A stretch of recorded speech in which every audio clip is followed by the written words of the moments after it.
Chennai சில்க்ஸின் mega summer சே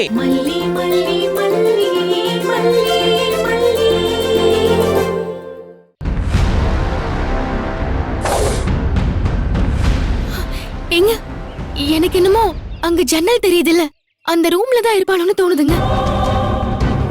மலி மலி மலி இரு மலி.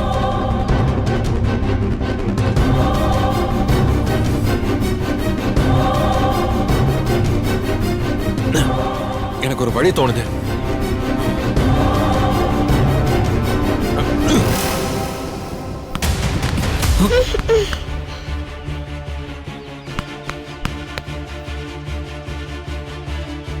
எத்தனை வாட்டி தான் இவனுக்கு சொல்றது? இவனுக்கு இன்னும் போலையா? ஏய், அமைதியா இருக்கணும். சரிண்ணா.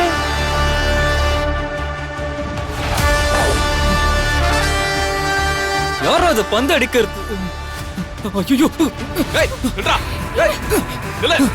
ஏய் ஏய் வெண்ணுமா ஏய் ஏய் இந்த பையன் ஏய் ஐயோ ஏங்க விஜய்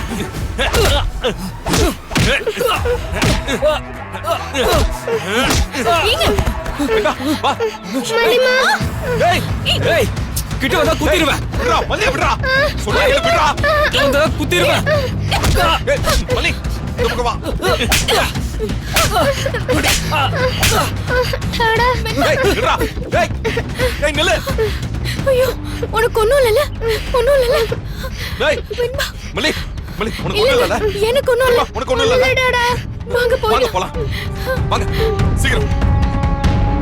வா வா மல்லி வா. வா மல்லி.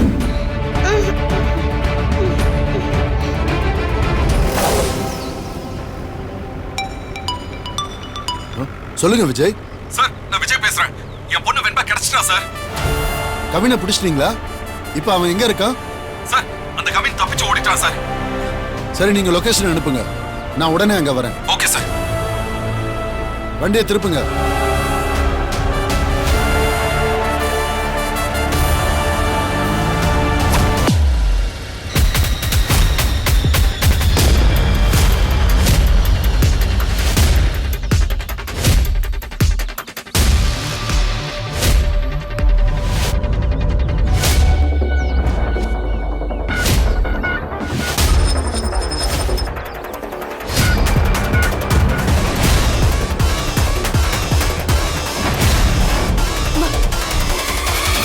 வாங்க.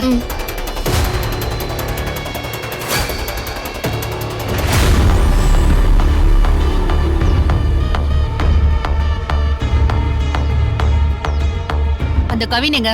அவன் தப்பிச்சு ஓடிட்டான் மேடம். தப்பிச்சு ஓடிட்டானா? ஆமா. சர்ச் பண்ணுங்க. போங்க, Okay, போய் madam. தேடி ஓகே பாருங்க. சார்.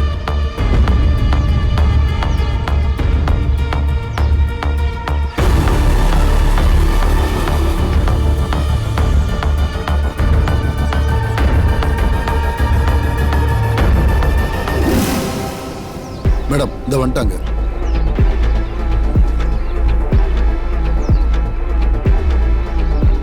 மேடம் அந்த கவின் இல்ல மேடம். எல்லா பக்கமும் தேடி பார்த்துட்டோம், அவன் இல்ல மேடம். அவன் எங்கேயும் தப்பிச்சு ஓடிட்டான்னு நினைக்கிறேன் மேடம். Okay, super.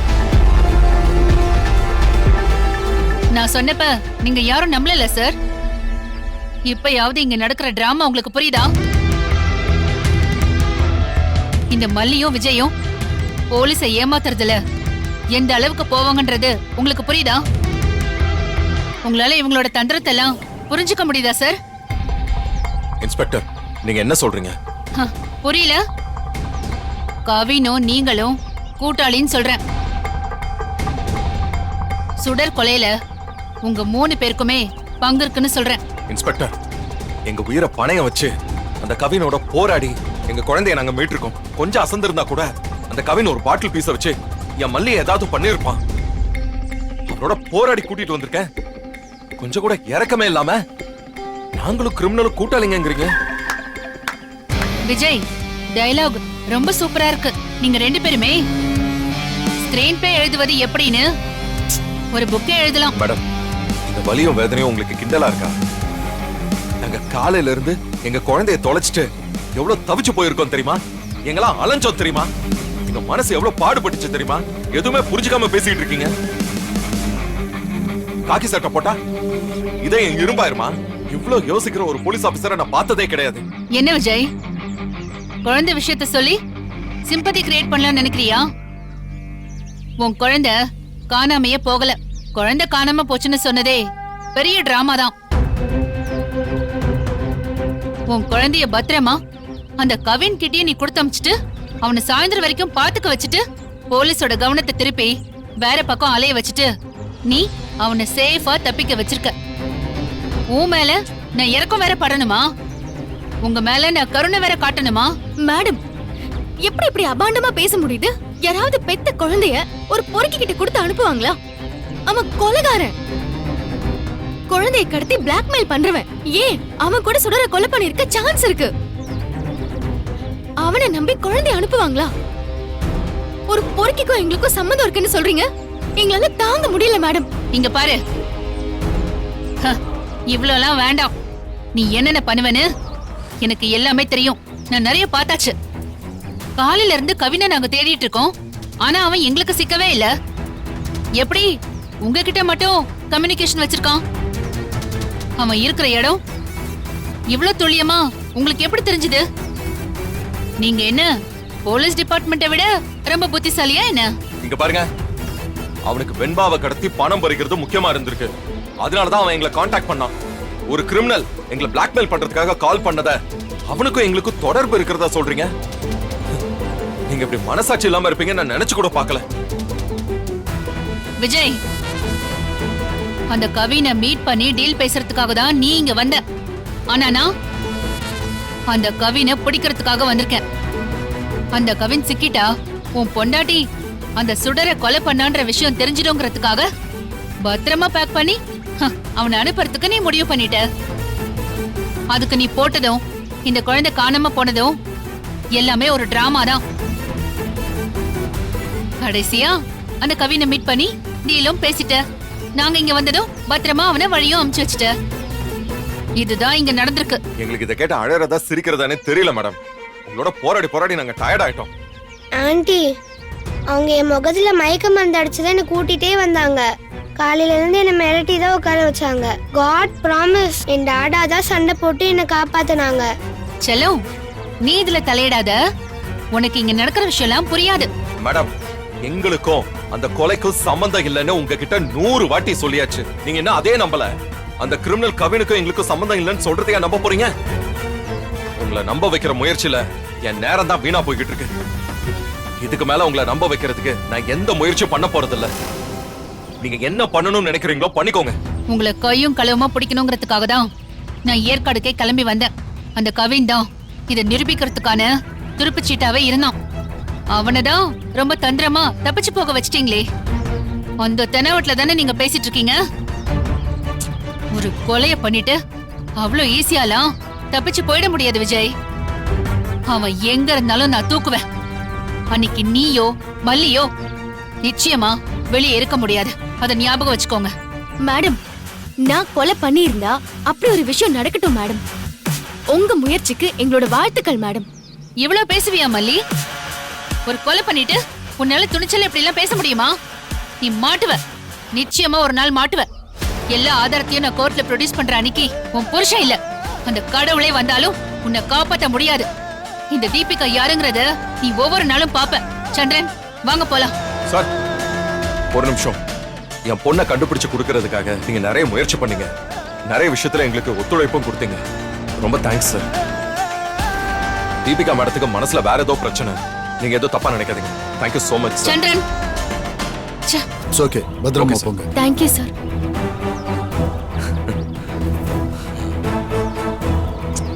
மலை வா.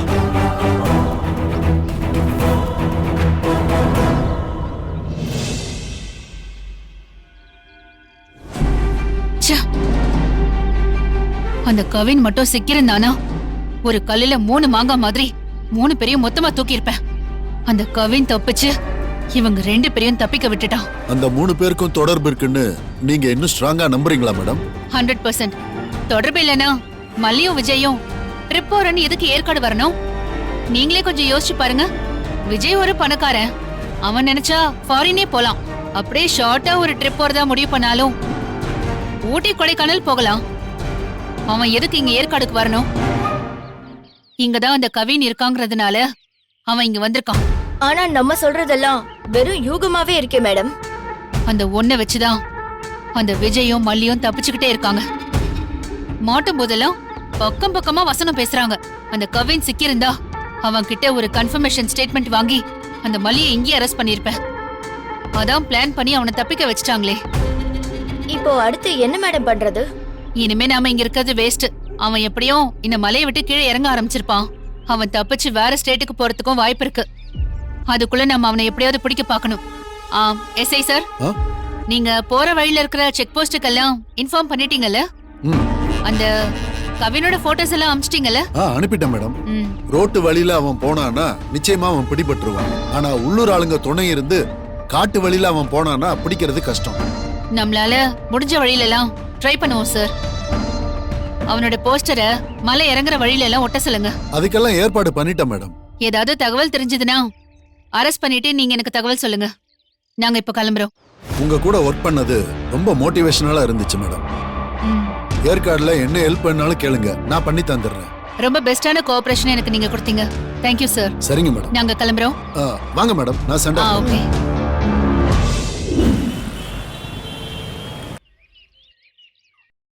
அப்பா, இங்க இருக்கிற ஏற்காடு போயிட்டு வந்ததுக்கே இப்படி இருக்க. டார்ஜிலிங் சிம்லாலாம் போயிட்டு வந்தா எப்படி இருக்கும்? ஏய், ட்ரிப்பு தானே போயிட்டு வந்தோம், அதுக்கு ஏன் இவ்ளோ டயர்டா இருக்கு? தம்பி, ட்ரிப்பு போயிட்டு ஜாலியா இருந்துட்டு வந்தா டயர்ட் இருக்காது. அங்க போய் எவ்ளோ டென்ஷன், எவ்ளோ அலைச்சல். அப்பப்பா, அப்புறம் டயர்ட் இல்லாம எப்படி இருக்கும்? சரி, எல்லாரும் ரொம்ப டயர்டா இருப்பீங்க, நான் காஃபி எடுத்துட்டு வரேன். இரு. கிச்சன் பக்கம்லாம் நீ போக கூடாது. நீ இங்கே இரு, நான் போய் காஃபி போட்டு வரேன். நாகு, நீங்க யாரும் கிச்சன் பக்கம் போக வேண்டாம். நான் ஃபுட் ஆர்டர் பண்றேன். எல்லாருமே கொஞ்சம் ரிலாக்ஸ் பண்ணுங்க. சரி, அதுக்கு முன்னாடி ஒரு முக்கியமான வேலை இருக்கு. உங்க 3 பேருக்கும் நான் சுத்தி போட்டுடுறேன். அது என்னமோ தெரியல, இந்த குடும்பத்துக்கு மட்டும் ஏதாவது ஒரு பிரச்சனை வந்துகிட்டே இருக்கு. பிரச்சனை நம்மள சுத்தி இருக்கிற மனுஷங்க உண்டாக்குறது. அது சுத்தி போட்டா எப்படி சரியாகும்? இங்க பாருங்க தம்பி, அப்படியெல்லாம் சொல்லாதீங்க.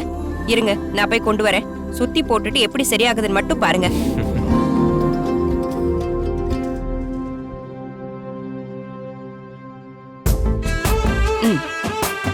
ஊர் கண்ணு, உறவு கண்ணு, நாய் கண்ணு, நரி கண்ணு, பாம்பு கண்ணு, எலி கண்ணு, பேய் கண்ணு, பிசாசு கண்ணு, இப்படி எல்லா கண்ணும் நொடிஞ்சு போகணும்.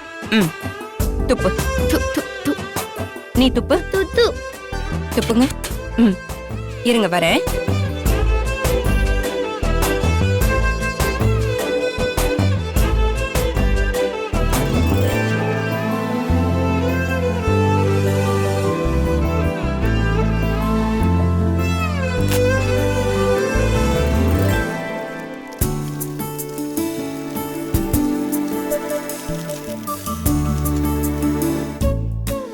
இது நல்லா இருக்குல்ல?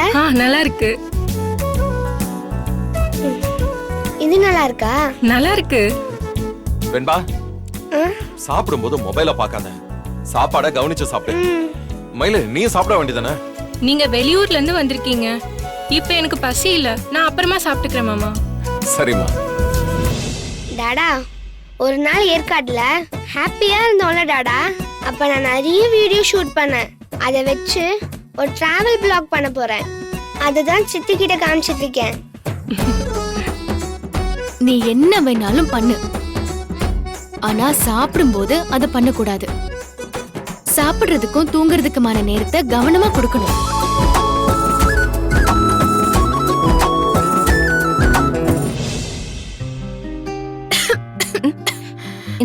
இந்த மல்லி தண்ணி குடி. குடி.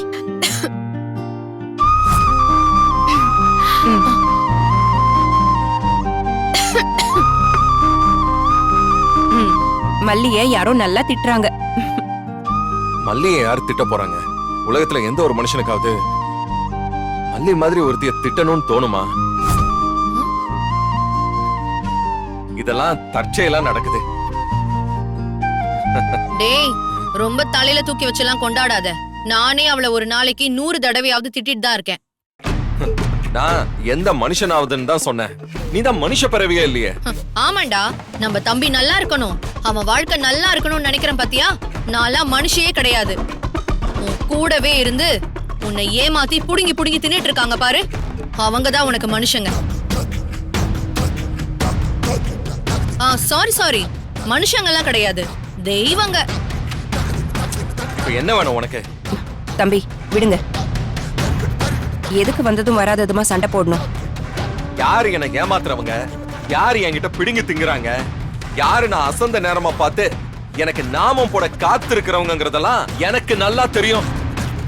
நீ பொண்டாட்டின்னு கிறுக்கு புடிச்சு போய் அலையற. இந்த பொண்டாட்டி கிறுக்கெல்லாம் ரொம்ப நாள்லாம் தாங்காது. அதுவும் இவ மேல நீ வச்சிருக்கிற கிறுக்கு இருக்கு பாரு, அப்பா, அது உன்னை அப்படியே தெருவுல தான் கொண்டு போய் நிப்பாட்டும். இதுங்கெல்லாம் அண்ணக்காவடிங்க. இதுங்களை தூக்கி தோல்ல மட்டும் வச்சுன்னு வச்சுக்க, அப்படியே ரோடா போக வேண்டியதுதான். ஏய் ராஜேஸ்வரி, வாய மூடு. ஏங்க பேசாம இருங்க, வேண்டாம். என்ன கேவலமா அண்ணன் காவடியா அதுன்னு பேசிட்டு இருக்க? அவங்க கிட்ட பணம் இல்லதான், ஆனா அவங்க யாரும் உன்ன மாதிரி கௌரவம் இல்லாம இல்ல. அவங்களுக்கு இருந்த வசதிக்கு கௌரவத்தோடையும் தன்மானத்தோடையும் வாழ்ந்தாங்க. அதெல்லாம் தொலைச்சிட்டு இருக்கிறது நீதான். நீ இங்க இருக்கணும்னு நாங்க யாருமே நினைக்கல. நீதான் தேவையில்லாம எங்களோட ஒட்டிக்கிட்டு இருக்க. ஒரே ஒரு கோர்ட் ஆர்டர்ல உன்னை வெளியில அனுப்ப முடியும். மல்லிதான் உன் மேல இறக்கப்பட்டு உன்னை இங்க இருக்க வச்சிருக்கா. அத முதல்ல புரிஞ்சுக்கோ. நான் நல்லா புரிஞ்சுக்கிறேன்டா. அப்படியே வேணா அவ கால்ல நான் போய் விழவா? பேசுறான் பாரு பேச்சு. மல்லி ஏன் மேல இறக்கப்பட்டாளா? இப்பவும் எனக்கு கனடால இதை விட பெரிய பங்களாவே இருக்கு. நான்லாம் பிறந்ததே பங்களால தான். இதுங்க மாதிரி ஊருக்கு ஒதுக்குப்புறமா இருக்கிற தகர ஷெட்ல எல்லாம் கிடையாது. ஏ ராஜேஸ்வரி, வாய மூடு. மல்லி எங்க வேணாலும் பிறந்திருக்கட்டும், அவ என்னைக்கு என் வாழ்க்கைக்குள்ள வந்தாலோ அன்னையில இருந்து அவ மகாராணி ஆயிட்டான். அவ என் வாழ்க்கையோட மகாராணி, இந்த வீட்டோட மகாராணி. அதை நீ யாராலையும் மாத்த முடியாது. இவளை இலக்காரமா பேசுறதுக்கு யாருக்குமே உரிமை இல்ல.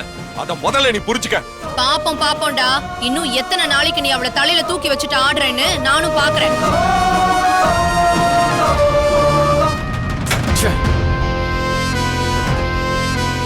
மல்லி, நாகு, இதெல்லாம் நீங்க சீரியஸா எடுத்துக்காதீங்க. நம்ம ஏற்காடு போயிட்டு வந்தோம்ல, அது அவளை உறுத்திக்கிட்டே இருந்திருக்கும். அதனாலதான் அதை இந்த மாதிரி காமிச்சுக்கிட்டு இருக்கா. இது அடிக்கடி இங்க நடக்கிறதான், எங்களுக்கு எல்லாம் பழகிருச்சு. நாகவும் மயிலும் இதை பெருசா எடுத்துக்க வேணாம்.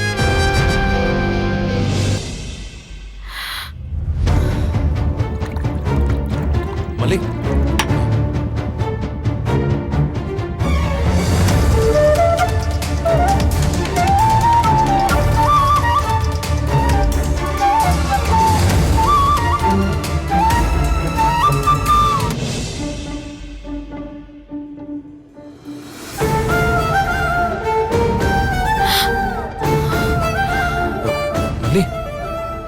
ஏன் அழற? அந்த ராஜேஸ்வரி பத்தி தான் உனக்கு தெரியும்ல. அவ இப்படி பேசுறது புதுசா என்ன? நான் தான் என் ஸ்டைல்ல அவனுக்கு பதில் சொல்லிட்டேன்ல. அதுக்கப்புறம் ஏன் அழுதுகிட்டு இருக்க? நான் ராஜி பேசினதுக்காக அழலங்க. அப்புறம் நீங்க என்ன எல்லாரும் முன்னாடியும் மகாராணின்னு சொன்னீங்கல்ல, ஏன் அப்படி சொன்னீங்க? நீ என் வாழ்க்கையோட மகாராணி தானே மல்லி, அதான் அப்படி சொன்ன. அப்படி நான் உங்களுக்கு என்னங்க பண்ணிட்டேன்? நேரத்துக்கு சமைச்சு கொடுப்பேன், வெண்பாவை பார்த்துப்பேன், வீட்டை சுத்தமா வச்சுப்பேன். அதுக்கு போய் என்ன வாழ்க்கையில மகாராணின்னு யாராவது சொல்லுவாங்களா? சமைக்கிறது, சாப்பாடு கொடுக்கறது, வீட்டை சுத்தமா வச்சுக்கிறது, இதெல்லாம் நிறைய பொண்ணுங்க பண்ணதான் செய்யறாங்க. அவங்க எல்லாம் வெறும் வேலையை மட்டும் தான் செய்யறாங்க. எந்த ஒரு பொண்ணு தான் புருஷனை கிங்கா ஃபீல் பண்ண வைக்கிறாளோ அவதான் அவன் வாழ்க்கையோட குயின். நீ என்ன மகாராஜாவா ஃபீல் பண்ண வைக்கிற. சோ நீ என் வாழ்க்கையோட மகாராணி. உண்மையிலேயே நான் அந்த வார்த்தைக்கு தகுதியானவளாங்க? நான் யோசிச்சு பாக்குறேன் மல்லி. நீ வர்றதுக்கு முன்னாடி நான் நிறைய சம்பாதிச்சேன். பணம்னு பணத்துக்கு பின்னாடியே ஓடிக்கிட்டு இருந்தேன். நிறைய பணமும் சேர்ந்துச்சு. ஆனா என் மனசுல ஒரு பெரிய வெற்றிடம் இருந்துச்சு. என்ன பண்ணியும் அந்த வெற்றிடம் போகவே இல்லை. காலையில தூங்கி எந்திரிக்கும் போதே மனசு ஒரு மாதிரி வெறுமையா இருக்கும். ஏன் மனசு இப்படி வெறுமையா இருக்குன்னு தெரியாமலே இருந்தேன். எப்ப நீ என் வாழ்க்கையில வந்தியோ அந்த வெறுமை எல்லாமே சந்தோஷமா மாறிடுச்சு மல்லி. ஒரு காலியா இருந்த பெரிய பாத்திரத்துல நிறைய பலவிதமான பூக்களை நிரப்பினா எப்படி இருக்கும் அப்படி ஆயிடுச்சு என் மனசு. இருட்டா இருந்த ஒரு ரூம்ல ஒரு தீபம் ஏத்தி வச்சா எப்படி இருக்கும் அப்படி ஒரு தீப வெளிச்சத்தினால நிறைஞ்சிருச்சு என் மனசு. இப்பெல்லாம் எப்பவுமே என் மனசு ரொம்ப சந்தோஷமா இருக்கு. நான் பிசினஸ்ல லாஸ் ஆன, ஆனா நான் கொஞ்சம் கூட கவலையப்படல. இதோ இந்த ராஜேஸ்வரி, அவளால வீட்டை விட்டு கோர்ட்டு கேஸ்னு அலைஞ்ச, அப்போ நான் கவலையப்படல. இப்ப கூட லாக்அப்ல இருந்தேன்ல, ஒரு செகண்ட் கூட என் மனசுல கவலையே இல்ல. எப்பவுமே நான் சந்தோஷமா தான் இருந்த மல்லி. எதுல நீ என்ன ராஜாவாக்கி இருக்கியோ இல்லையோ, சந்தோஷத்துல என்ன மகாராஜாவாக்கிட்டேன். இனி இந்த உலகத்துல எந்த கவலையும் என்ன சோகமாக்காது. எப்பவுமே நான் சந்தோஷமா தான் இருப்பேன். அந்த மேஜிக் எல்லாம் சில பெண்கள் மட்டும்தான் பண்ண முடியும். நீ அதை பண்ணிட்ட மல்லி. அதனாலதான் சொல்றேன், நீ என் வாழ்க்கையோட மகாராணி. வெண்ணிலவு சாரல் நீ, வீசும் குளிர் காதல் நீ, ஆசை வந்து ஆசை தீர ஆடுகின்ற ஊஞ்சல் நீ, கொட்டும் பனி மாயம் நீ. Chennai Silks in summer mega sale. Chennai Silks summer mega sale. The Chennai Silks in mega summer sale. Chennai Silks in summer mega sale. Chennai Silks summer mega sale. The Chennai Silks in mega summer sale. இந்த video உங்களுக்கு பிடிச்சிருந்தா like பண்ணுங்க, share பண்ணுங்க, comment பண்ணுங்க. மறக்காம Saregama TV shows தமிழுக்கு subscribe பண்ணுங்க.